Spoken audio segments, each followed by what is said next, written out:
দেখো সকালে যাবতীয় কাজ সেরে মানে ঘর মোছা বাকি ছিল, কিন্তু অন্যান্য কাজগুলো সব করার পর ছেলে আর আমি দুজনে মিলে টিফিন করে নিলাম। আর ওকে দিলাম রুটি আর পটল আলুর তরকারি, যা তোমার দাদাভাইও নিয়ে গেছে আর ও খেয়েছে। আর আমি খেলাম জল ঢেলে মুড়ি খেলাম আর কি, জল দিয়ে ভিজিয়ে। আর এই দেখো দুটো পাখি কেমন রান্নাঘরে এদিক ওদিক করছে। আর দেখো খাওয়া দাওয়া শেষ করে আমি ঘর দালান সব মুছতে চলে এলাম। ঘরগুলো তো মোছা হয়ে গেছে, এবার হচ্ছে বারান্দাটা মুছতে, সেটাই তোমাদের সাথে শেয়ার করছি। আর ঘর তো মোছা হয়ে গেছে আগে।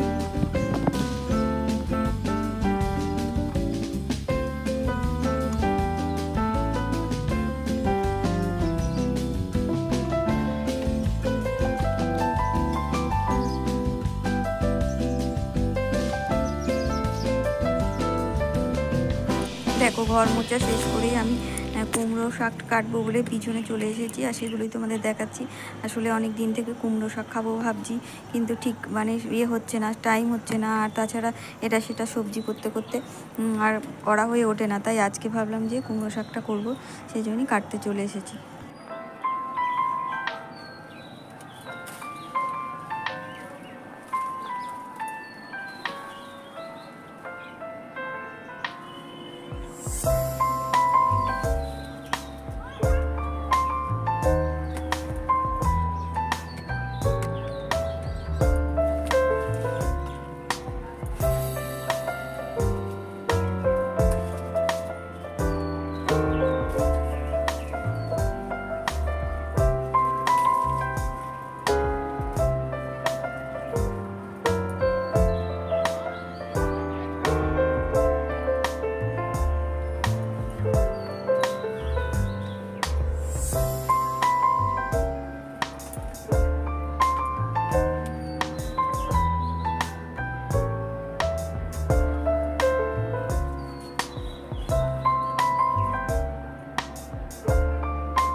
গুড মর্নিং ফ্রেন্ডস, কেমন আছো তোমরা? নিশ্চয়ই ভালো আছো, আর আমরাও ভালো আছি।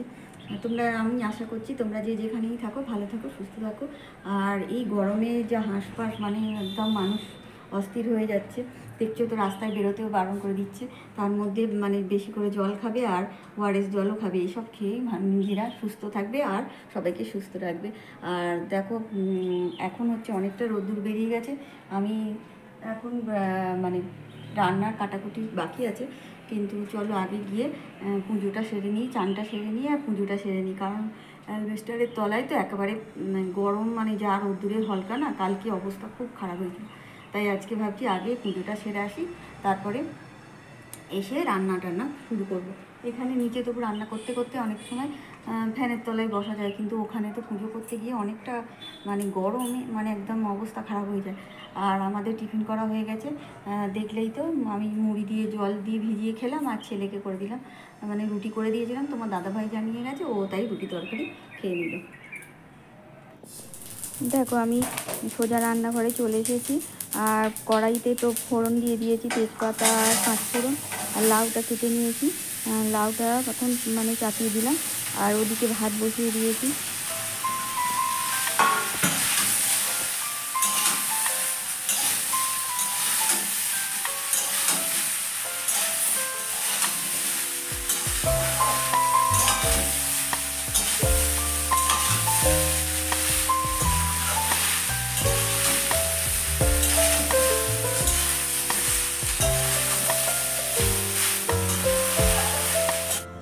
দেখো লাউটা সিদ্ধ করে রেখে দিয়েছি, এবার আমি কড়াইতে তেল দিয়ে দিয়েছি। এবার মাছটা ভেজে নেব, তারপর লাউটা করে নেব।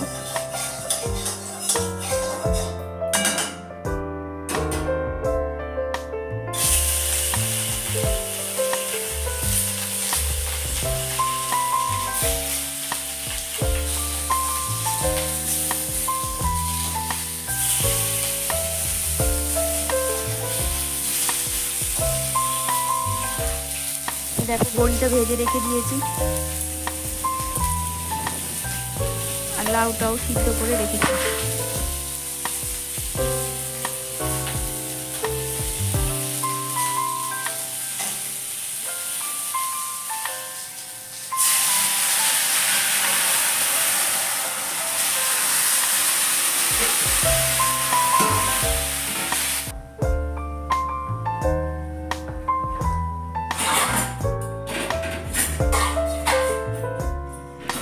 দেখো লাউটা হতে হতে আমি বাসনগুলো দেখিয়ে নিলাম।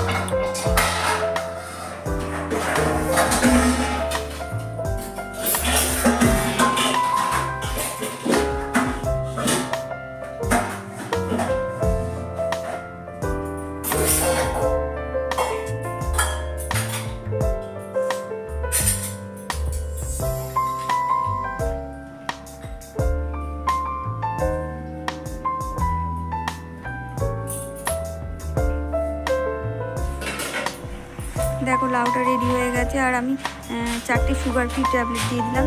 সব সময় আর কি আমরা চিনি খাই না, মাঝে মধ্যে এটাও ব্যবহার করে থাকি।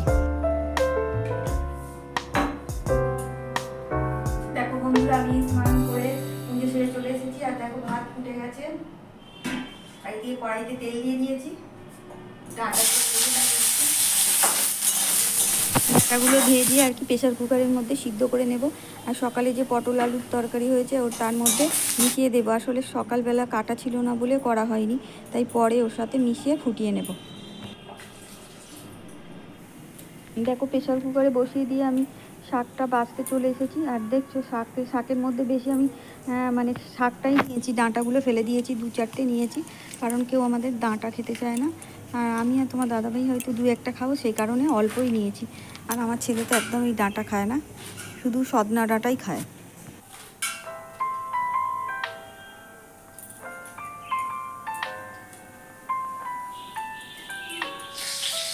দেখো শাক কাটা হয়ে গেছে। আমি এবার শাকটাই বসিয়ে দিতে এসেছি। ফোড়নে তেজপাতা, 5 ফোড়ন দিয়েছি, আর তেল দিয়েছি। আর আলুটা ভেজে নিয়ে তার মধ্যে মশলাগুলো দিয়ে দিচ্ছি। তারপর শাকটা দিয়ে নাড়াচাড়া দিয়ে একটু ঢেকে দেবো।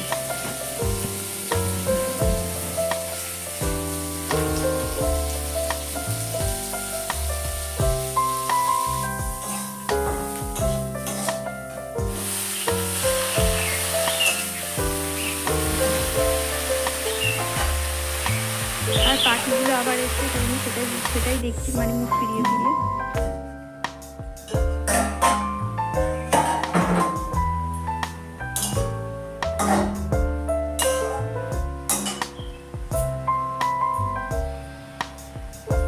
আর দেখো কাসুন্দি দিয়ে দিয়েছি, কারণ কাসুন্দিটা বেশি দিন আর ভালো নেই, ডেট এক্সপায়ার হয়ে যাবে। তাই আমি এটাকে দিয়ে সব কিছুতে রান্না করে খেয়ে নিচ্ছি, যাতে তাড়াতাড়ি শেষ হয়ে যায়। আর না হলে সর্ষে বাটাও দিলে হতো। শাক তো তাই মনে হচ্ছে আর একটু হলুদ দিতে হবে, তাই আরেকবার হলুদ দিয়ে দিলাম। আর জিরো মরিচটা দিইনি, তখন জিরো মরিচটা দিয়ে দিলাম। আমার প্রিয় পরিবারের প্রত্যেক সদস্যকে জানাই অসংখ্য ধন্যবাদ।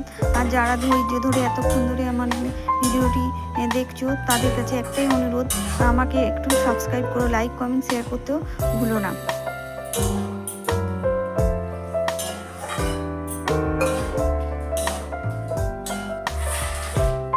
দেখো কাসুন্দি দিয়ে জল দিয়ে একটু ফুটিয়ে নিয়ে তারপরে আমি বড়িটা দিয়ে দিলাম। মশলাটা যাতে ফুটে গেছে, কারণ বড়িতে না হলে মশলার গন্ধ হবে। দেখো পটল আলুর মধ্যে ডাঁটাটা দিয়ে ফুটিয়ে নিয়েছি। আর এদিকে তো ভাত দেখতেই পাচ্ছ। আর এটা হচ্ছে লাউয়ের তরকারি, মাছ দিয়ে, বড়ি দিয়ে, আলু দিয়ে। আর এটা হচ্ছে কুমড়ো শাক, বড়ি, আলু, কাসুন্দি দিয়ে। আর এটা ভাত। কুমড়ো শাকটা তোমরা কারা এরভাবে খাও আমাকে অবশ্যই কমেন্টের মাধ্যমে জানাবে। দেখো বন্ধুরা, এখন তো অনেকটা রাত্রি হয়েছে, প্রায় 8টা বাজে। তো আমি ছাদে ছিলাম, এতক্ষণ ধরে ভয়েস দিচ্ছিলাম, কিন্তু ছাদে এত মশা থাকা যাচ্ছে না। আর ভাবলাম তোমাদের সাথে, ছাদে তো অন্ধকার, লাইটটা অত ভালো নেই, তোমরা আমাকে দেখতেও পাবে না, বুঝতে পারবে না। তাই ব্লগটা শেষ করবো বলে নিচে নেমে এলাম। আমাদের চাটা সবার খাওয়া হয়ে গেছে, আর এত রাত্রে তো চা খাওয়া হয়ে যাবে। তো কালকে একটা নতুন ভিডিও নিয়ে আবার তোমাদের কাছে ফিরে আসবো। আজকের মতো টাটা। তোমরা ভালো থেকো, সুস্থ থেকো, আর আনন্দে থেকো। আর আমার ভিডিওটি বেশি করে লাইক কমেন্ট শেয়ার করো, আর সাবস্ক্রাইব করতেও ভুলো না।